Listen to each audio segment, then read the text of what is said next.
Pag lalaki naging house husband, batugan at tamad na, pero pag babae housewife, mas mahirap na kaysa lalaki. Well, totoo naman to. Makakarinig ka talaga ng mga ganito pag ikaw isang lalaki na pinili magstay sa bahay, magbaliktaran ng sitwasyon with your missus. Ikaw yung magiging husband, tapos yung mismo yung magtatrabaho sa labas. Makakarinig ka ng mga ganito galing sa mga tao. Nagsimula yung comment na to dahil sa isang post ko na appreciation po sa lahat ng nanay ng tahanan, sa lahat ng housewife. Bakit? Kasi na-realize kung gaano kahirap maging housewife nung naging husband ako. So gusto ko lang naman silang appreciate. Pero hindi ko alam, medyo iba yata yung dating kay commentor. Hindi ko naman sinabi na hindi mahirap maging lalaki, kasi alam ko kung gaano kahirap maging lalaki. Wala akong sinabi, wala akong in-invalidate na feelings. Gusto ko lang i-appreciate, bigyan naman ng spotlight yung mga housewife. Kaso parang iba talaga yung dating kay commentor, at ganto na nga yung isang comment niya. Sige, na pag lalaki raw naging house husband, nagiging sinasabihang batugan at tamad. Pinakaunang tanong ko lang, masama bang i-appreciate yung mga housewives? Hindi naman siguro masamang i-appreciate sila, di ba? At hindi masamang i-appreciate ang lahat ng tao na lumalaban ng patas sa buhay at gumagalaw.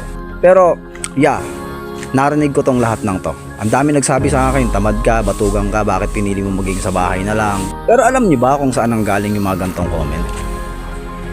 Hindi naman sa mga babae. Sa totoo lang, hindi ko to sa babae narinig. Madalas kang kababaihan, majority ng babae na nagko-comment sa post ko nung sinabi kong house husband ako, tuwang-tuwa sila sa akin. Proud sila sa akin. Puro nga sana all yung iba eh. Sana all lalaki ganyan, sana all lalaki marunong sa bahay, sana all lalaki ready maging house husband, sana all lalaki kayong ibaba yung pride para sa pamilya. Alam mo kung kanino galing tong mga gantong comment na naririnig ko? Galing sa mga kapwa ko lalaki.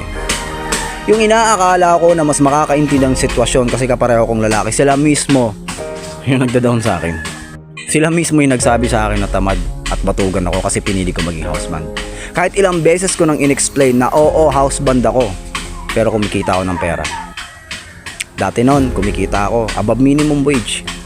Lihitin mo, hindi sa paghihiyabang o pagsabi ng kung ano-ano. Ako nag-aalaga ng mga bata, nasa bahay lang ako, cargo ko lahat, pero kumikita ako ng 600 plus per day dahil sa mga grind kong ginagawa. Kasi sumasadlay pa rin naman ako. Pero wala pa rin yung para sa kanila. Tamad at batugan pa rin ako. Diba? Hindi ko alam kung ano yung pinaglalaban na in-appreciate ko lang yung mga nanay, parang ang sama-sama ng loob mo. Na parang pinapalabas na hindi na-appreciate yung mga lalaki. Bakit kailangan i-appreciate yung mga nanay? Eh yung mga lalaki ginagawa rin. Na in the first place, nung ako yung naging house husband, mga kapwa ko lalaki yung hindi naka-appreciate ang ginagawa ko. So saan? Saan galing? Diba? Alam nyo, ina-appreciate natin ang lahat na gumagawa ng maayos. Okay? Hindi ito atake sa kahit anong gender. Hindi ko na ginagawa yon. Wala na akong panahon sa mga ganon. Tapos na ako sa mga ganon. Gusto ko lang i-appreciate yung mga housewife. Ngayon, wag sanang sasama ang loob mo kasi totoo naman talaga mahirap maging housewife.